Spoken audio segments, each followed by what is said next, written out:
जय श्री कृष्णा। आप सभी को आने वाले ग्रहण की ढेरों शुभकामनाएं। आज हम बात करेंगे कि जो आने वाला ग्रहण है वो 29 मार्च को होने जा रहा है या 30 मार्च को। ग्रहण किन किन देशों में दिखाई देगा, भारत में कितना प्रभाव रहेगा, सूतक का समय क्या रहेगा, अर्थात ग्रहण का सूतक कब लगने जा रहा है, ग्रहण कब से कब तक रहेगा, ग्रहण का समय क्या रहेगा, ग्रहण के समय आपको क्या नहीं करना चाहिए, गर्भवती माताएं बहनें विशेष रूप से किन बातों का ध्यान रखें अन्यथा हानि हो सकती है। साथ ही बताएंगे आपको उन 5 राशियों के बारे में जिनके लिए ये ग्रहण बहुत सी उठापटक लेके आ रहा है, जिनको ये जानना आवश्यक है कि उनके जीवन में जो उथल पुथल होने जा रही है वो कैसे हो सकती है, क्या हो सकती है, जिससे कि आप सावधान हो सकें, सतर्क हो सकें।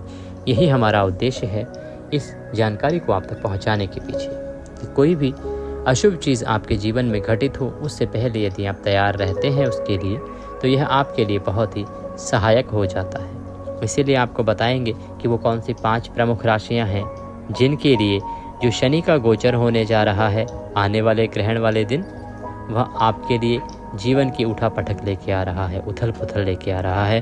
तो इसको जानना ना भूलिएगा, कहीं ऐसा ना हो कि जानकारी आपसे छूट जाए और जब अचानक सामने कोई घटना घटित हो तो आप परेशान हो जाएं। हमारा इस जानकारी के पीछे उद्देश्य केवल इतना है कि आप समय से जान लेंगे तो उन आने वाली परेशानियों के लिए अपने आप को तैयार कर पाएंगे। जब अचानक से परेशानी सामने खड़ी होती हैं तो उसको संभाल पाना, उसको हैंडल कर पाना बड़ा कठिन हो जाता है, घबराहट की स्थिति पैदा हो जाती है।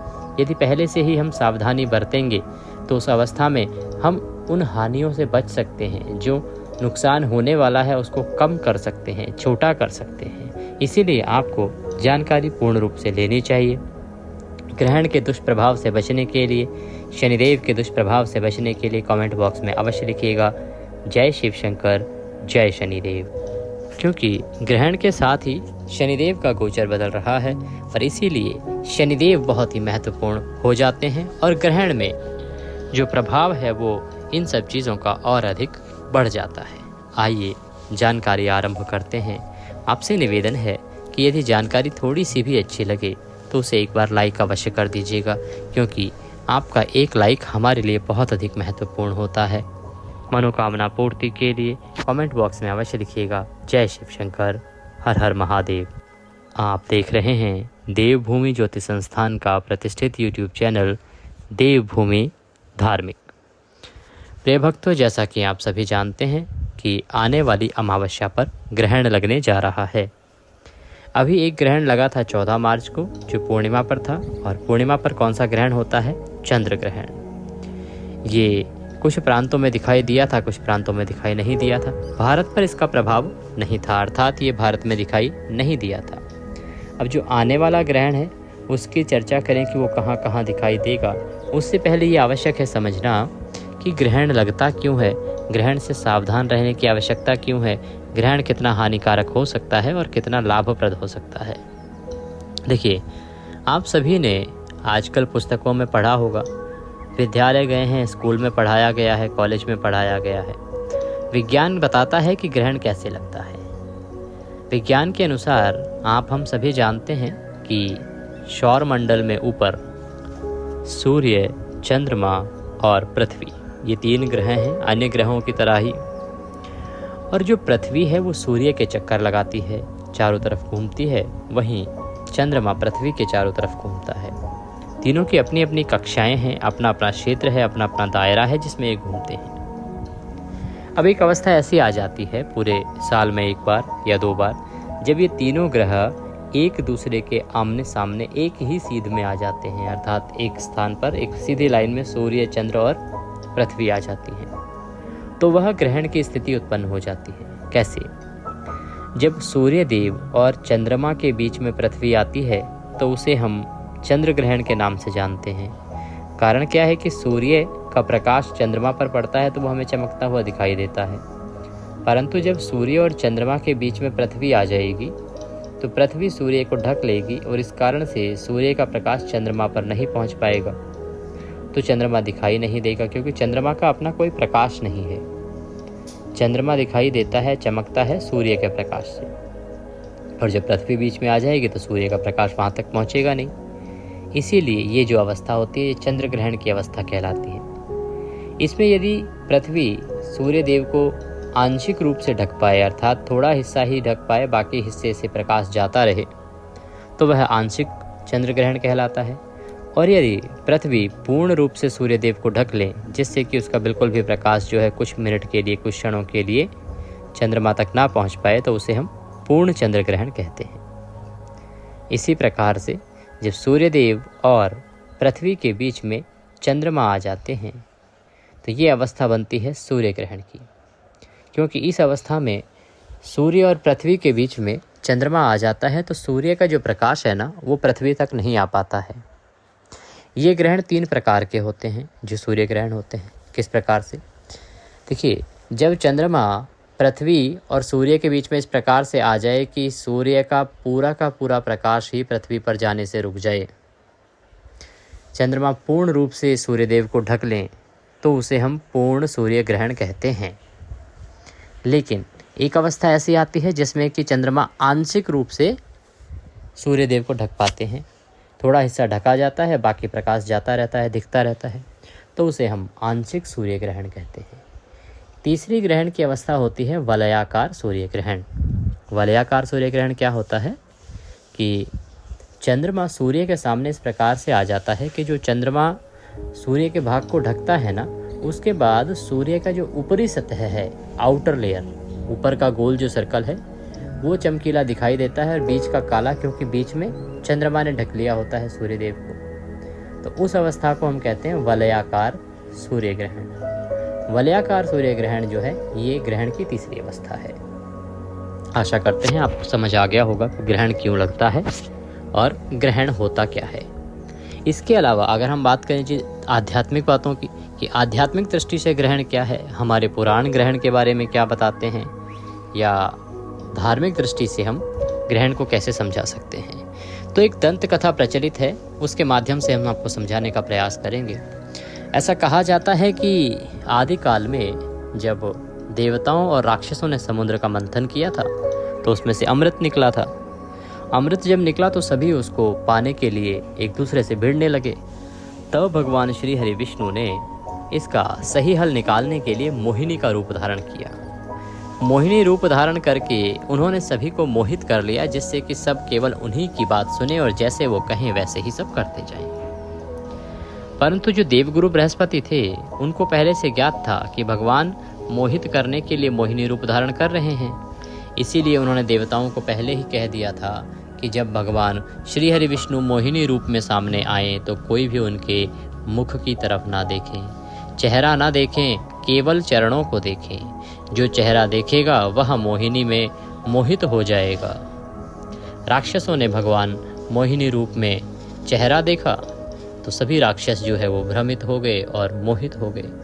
भगवान ने कहा कि वो स्वयं अमृत पान कराएंगे, सभी एक पंक्ति में बैठ जाएं। तो उन्होंने राक्षसों को एक पंक्ति में बैठा दिया, देवताओं को एक पंक्ति में बैठा दिया।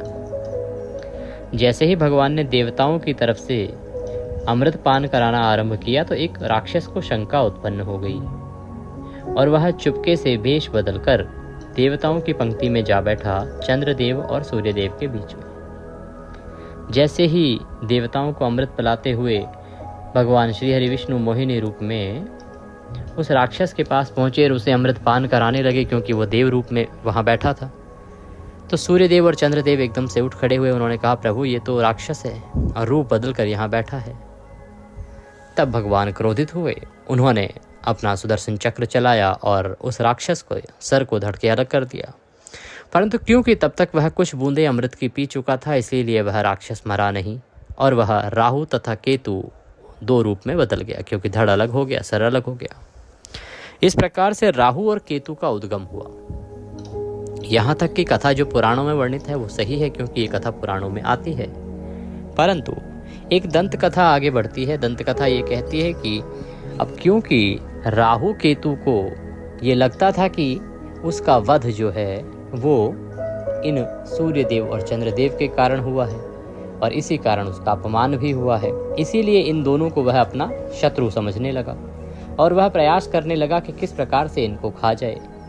तो जब भी वह अपने मुख में सूर्यदेव या चंद्रदेव को रखता है तो उस अवस्था को ग्रहण की अवस्था कहते हैं, क्योंकि कुछ पलों के लिए ही वह रख पाता है या रखने का प्रयास कर पाता है, और उस पल को हम ग्रहण कहते हैं। इसीलिए कहा जाता है कि इस समय जो देवता हैं वो बड़ी पीड़ा में होते हैं, इसीलिए हमें इस समय कोई भी खुशियों का काम नहीं करना चाहिए, किसी प्रकार की पाठ पूजा नहीं करनी चाहिए, केवल भगवान की भक्ति करनी चाहिए।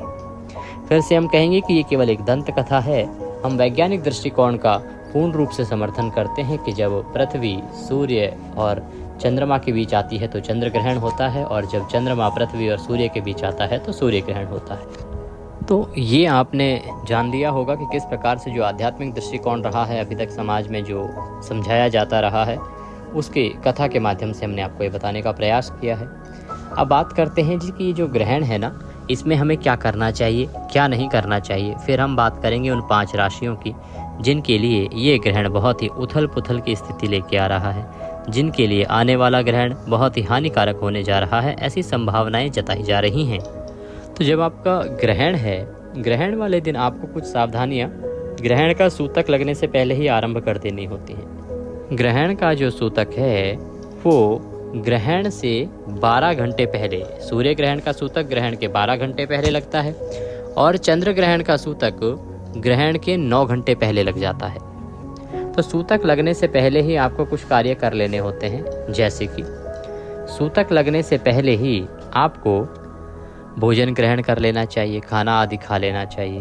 प्रयास करें कि बीच में ना खाएं तो उत्तम है, अन्यथा सूतक के समय, क्योंकि सूतक का समय 12 घंटे का है और 12 घंटे तक तो भूखा रहा नहीं जा सकता, तो खा भी सकते हैं, परंतु ग्रहण के समय तो आपको किसी भी अवस्था में भोजन ग्रहण नहीं करना चाहिए, आहार नहीं लेना चाहिए। सूतक लगने से पहले आपकी जो खाने पीने की जितनी भी वस्तुएं हैं ना, उन सभी में आपको कुशा डाल देनी चाहिए। कुशा एक तंतु आता है जो बहुत ही पवित्र होता है, और वह पूजा पाठ में सदा प्रयोग किया जाता है, क्योंकि उसके अंदर एक बहुत बड़ा गुण होता है। कुशा के अंदर ये गुण होता है कि वो जहाँ भी रखा जाता है ना, तो वहाँ से नेगेटिव एनर्जी को वो अपने ऊपर सोख लेता है। हानिकारक जो जीवाश्म होते हैं, छोटे छोटे जीवाश्म हैं, उनको वह अपने ऊपर सोख लेता है और आसपास किसी को हानि नहीं पहुंचाने देता। तो जब आप खाने पीने की वस्तुओं में कुशा डाल देंगे तो उससे लाभ ये होगा कि ग्रहण के समय जो हानिकारक जीवाश्म उत्पन्न होगा या नेगेटिव एनर्जी उत्पन्न होगी, वह सभी नेगेटिव एनर्जी और जीवाश्म आपके खाने को दूषित नहीं कर पाएगा, खराब नहीं कर पाएगा। वह सब उस कुशा पर एकत्र हो जाएगा, इकट्ठा हो जाएगा, और कुशा पर इकट्ठा होने से आपका जो भोजन है, खाने पीने की वस्तुएं हैं, वो सुरक्षित बची रहेंगी। इसीलिए आपको कुशा अवश्य ही खाने पीने की सभी सामग्री में डाल देनी चाहिए ग्रहण का सूतक लगने से पहले ही। इसके बाद आप जो ग्रहण का समय है उसको भगवान की भक्ति में व्यतीत कीजिए। हाँ, जो ऑफिस जाते हैं वो ऑफिस जाइए, जिसका रोजगार का काम है वो अपने व्यापार को देखिए। सावधान रहने की आवश्यकता होती है कि ग्रहण के समय आपको आसमान की ओर नहीं देखना होता है, जिससे कि ग्रहण का कोई भी हानिकारक प्रभाव आपके ऊपर ना आए। ग्रहण के दौरान खाने पीने की यूँ तो मनाही होती है, परंतु यदि आप कुछ खान पीन करते हैं तो आपको शुद्धता का बहुत ध्यान रखना होता है। कारण यह है कि जब ग्रहण होता है ना, उस समय एक नेगेटिव एनर्जी का संचार होता है और हानिकारक जो जीवाश्म है वह उत्पन्न होता है। वह नेगेटिव एनर्जी और हानिकारक जीवाश्म भोजन के माध्यम से आपके शरीर में प्रवेश कर सकता है और आपको हानि पहुंचा सकता है। इसीलिए आपको सावधानी बरतने की आवश्यकता कही गई है। यदि आपने घर में मंदिर बनाया हुआ है, लड्डू गोपाल जी बिठा रखे हैं, तो ध्यान दीजिएगा कि आपको ग्रहण के समय में अपने मंदिर के पर्दे बंद कर देने चाहिए। जैसे ही सूतक लगेगा ना, तो सूतक से पहले ही आप पर्दे बंद कर दीजिए जब सूतक लगने वाला है तो। और उस समय में पूरे सूतक से लेके और ग्रहण के समाप्ति तक भगवान को ना तो आप भोग लगाएंगे, ना ही पूजा पाठ आदि करेंगे। ऐसी मान्यता अभी तक चली आ रही है। इन्हीं मान्यताओं के कारण हमारे जितने भी मंदिर हैं, जो बड़े बड़े हों चाहे छोटे मंदिर हों, सभी मंदिर सूतक लगने से पहले बंद कर दिए जाते हैं, पर्दे बंद कर दिए जाते हैं, और वो तब तक बंद रहते हैं जब तक कि ग्रहण समाप्त नहीं हो जाता।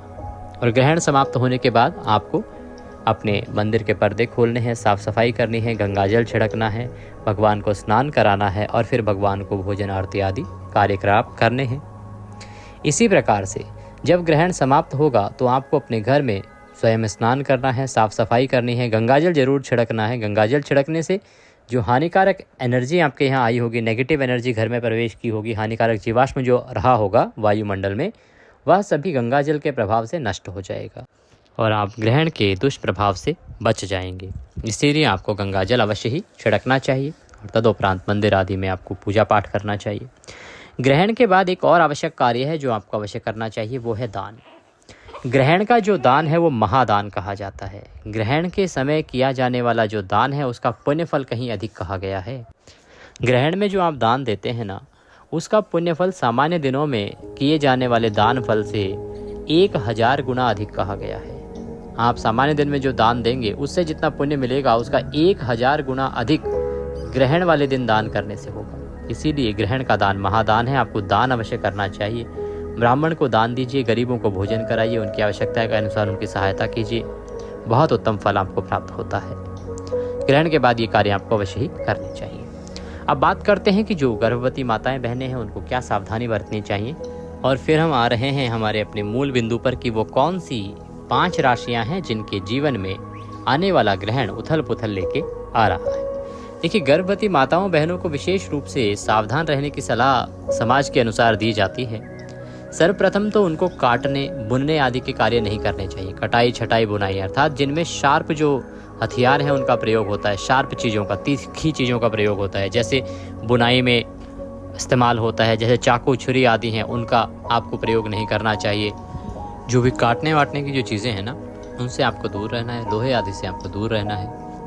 इस अवस्था में आपको सोना नहीं है। लेट सकते हैं क्योंकि ग्रहण लंबा होता है और इतने अधिक समय तक बैठ नहीं सकते। गर्भस्थ अवस्था जो है उसमें बैठना मुश्किल हो जाता है, तो आप थोड़े से लेट जाइए, परंतु निद्रा नहीं जाना है। आपको निद्रा नहीं आनी चाहिए, नींदों में नहीं सोना है। आपको ग्रहण के समय में विशेष रूप से भगवान की भक्ति करनी है।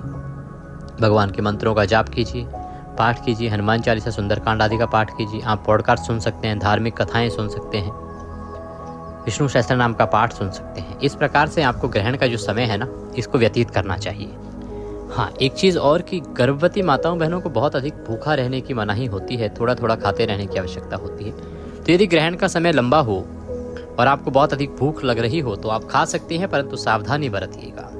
ग्रहण के समय आपको घर से बाहर नहीं निकलना चाहिए। देखिए, घर के अंदर हैं तो सुरक्षित हैं। अब ये बात आती है जी, आजकल तो महिलाएं जॉब करती हैं, ऑफिस जाती हैं, व्यवसाय भी देखती हैं, व्यापार भी देखती हैं। वो सब करिए, या तो आप कार्यस्थल के अंदर रहिए या तो घर के अंदर रहिए। ग्रहण के समय पर्टिकुलर जो वो समय है, उस समय में आप खुले आसमान के नीचे ना रहें तो वह उत्तम रहेगा। एक चीज़ और बताना चाहेंगे कि ग्रहण को लेके बहुत से लोग डराने का प्रयास करते हैं। ऐसा नहीं है कि ज़बरदस्ती ग्रहण गर्भवती माताओं के लिए हानिकारक हो जाएगा। थोड़ी सावधानी बरतिए, किसी प्रकार की कोई हानि नहीं होती है और ये डरने की चीज़ नहीं है। आपको ये बताएं कि ग्रहण कब है, कितना बड़ा होगा, कहाँ से कहाँ तक रहेगा, किन किन देशों में लगेगा, भारत पे क्या प्रभाव है और कहाँ दिखाई देगा। उससे पहले आइए अब जान लेते हैं कि वो कौन सी 5 राशियां हैं जिनके लिए यह ग्रहण उथल पुथल लेके आ रहा है, अर्थात जिनके जीवन में बहुत बड़े बड़े परिवर्तन होने जा रहे हैं या होने की संभावनाएं जताई जा रही हैं ग्रहण के परिणाम स्वरूप, और जो इसी दिन शनिदेव गोचर कर रहे हैं उसके कारण। तो पहली राशि जिसके जीवन में ये जो ग्रहण है वो कुछ हानिकारक हो सकता है या आपके जीवन में आपको सावधान रहने की आवश्यकता है, वो राशि है मेष राशि। सूर्य ग्रहण के साथ साथ जो शनि का जो गोचर हो रहा है ना, उससे सेहत जो है वो आपकी बेहाल हो सकती है। सूर्य ग्रहण के साथ ही शनि का गोचर मेष राशि के लोगों के लिए कैरियर में काफ़ी उतार चढ़ाव लेकर आने वाला है। इस दौरान आपको कामकाज में काफ़ी तनाव का सामना करना पड़ सकता है। नौकरी पेशा लोगों को सहकर्मियों के साथ बातचीत करते समय बहुत ही संभल कर रहने की आवश्यकता है। हो सकता है कि कहीं बात ही बातों में आपका लड़ाई झगड़ा हो जाए या किसी बात पर बात बिगड़ जाए, क्योंकि आपका जो कार्यस्थल है ना, उस कार्यस्थल पर अपने सहकर्मियों के साथ बहस हो सकती है। इसीलिए अपनी वाणी पर थोड़ा फोकस रखें, थोड़ा संयम रखें, ध्यान दें। व्यापारियों के लिए भी समय कुछ खास नहीं रहने वाला है। व्यापार में नुकसान हो सकता है। शनि आपके स्वास्थ्य को प्रभावित करेंगे, इसीलिए अपनी सेहत को लेकर लापरवाही करना आपको भारी पड़ सकता है। बात करते हैं अगली राशि की। अगली राशि रहेगी कर्क राशि। कर्क राशि के लिए भी ये जो ग्रहण है इससे बहुत अधिक अच्छी खबरें नहीं हैं और क्या सावधानी बरतने की आवश्यकता है वो अब आप जान लीजिए। कर्क राशि के लोगों के लिए सूर्य ग्रहण के साथ शनि का गोचर आपकी आर्थिक स्थिति को बुरी तरह से प्रभावित करने वाला है। इस दौरान आपके खर्चे काफ़ी ज़्यादा बढ़ जाएंगे। यदि आप निवेश करते हैं तो आपको नुकसान हो सकता है। इस अवधि में आपको वाहन चलाते समय भी बहुत ही संभल कर रहना होगा, क्योंकि इस प्रकार की संभावनाएं जताई जा रही हैं या दिख रहा है कि आपको हानि हो सकती है। तो ड्राइविंग करते समय सावधानी बरतें। साथ ही इस दौरान यदि आप कोई नया काम शुरू करने का सोच रहे हैं ना, तो फिलहाल उसे शुरू ना करें। धैर्य के साथ अपने सभी काम करें, जल्दबाजी ना दिखाएं और सड़क पर चलते समय विशेष सावधानी बरतें। कहीं इन्वेस्ट करने जा रहे हैं तो उसमें आपको सतर्क रहने की आवश्यकता है। कर्क राशि। बात करते हैं अगली राशि की। अगली राशि रहेगी तुला राशि। तुला राशि के लिए ग्रहण क्या लेके आ रहा है? देखिए, तुला राशि के लोगों के लिए सूर्य का गोचर रिश्तों में खटास लेकर आने वाला है। तुला राशि के शादीशुदा लोगों के पति या पत्नी के बीच गलतफहमी बढ़ सकती है, तो सावधान रहिएगा। जितने भी शादीशुदा दंपत्ति हैं, आपको सतर्क रहने की आवश्यकता है। कोई गलतफहमी पैदा ना हो जाए, इसको आप ध्यान रखिएगा। इस दौरान आपको कामकाज में ज़्यादा पैसा लगाने से बचना चाहिए, क्योंकि इस समय में कामकाज में या कोई निवेश आदि में यदि पैसा खर्च किया जाता है तो आपको वित्तीय संकट का सामना करना पड़ सकता है। इस दौरान आपको थोड़ा बजट का ख्याल भी रखना होगा, वरना आपको आने वाले दिनों में काफ़ी परेशानियों का सामना करना पड़ सकता है। साथ ही छात्रों को शिक्षा में कठिनाइयों का सामना करना पड़ सकता है। तो तुला राशि वालों, आपको बहुत ही सजग रहना है। देखिए, डरना नहीं होता है, ये हम एक संकेत बताते हैं और ये संकेत सभी पर लागू नहीं होते, ये ध्यान दीजिएगा। वृश्चिक राशि की बात कर लेते हैं। अगली राशि होगी वृश्चिक राशि। वृश्चिक राशि के जो लोग हैं उनको सूर्य ग्रहण के साथ शनि के गोचर के कारण वाद विवाद का सामना करना पड़ सकता है। आपको इस दौरान अपने घर परिवार में बहस आदि से बचना चाहिए। हो सकता है इस अवधि में आपकी अपने परिवार वालों के साथ बहस आदि हो सकती है। इसीलिए आपके लिए संघर्ष से दूर होना फायदेमंद साबित होगा। परिवार के लोगों को चोट आदि लगने की संभावनाएं हैं, इसलिए थोड़ा बचकर रहें। आपको इस दौरान संपत्ति से संबंधित विवाद का सामना भी करना पड़ सकता है और जीवन में नकारात्मकता बढ़ सकती है। बात करते हैं अगली राशि की। अगली राशि रहेगी धनु राशि। धनु राशि के लिए सूर्य ग्रहण के साथ जो शनि का गोचर है, ये कई अशुभ परिणाम लेकर आने वाला हो सकता है। इस दौरान आर्थिक मामलों में थोड़ा संभल कर रहें। कोशिश करें कि आप इस दौरान कोई भी निवेश ना करें। आपको पैसों के मामले में किसी से भी धोखा मिल सकता है।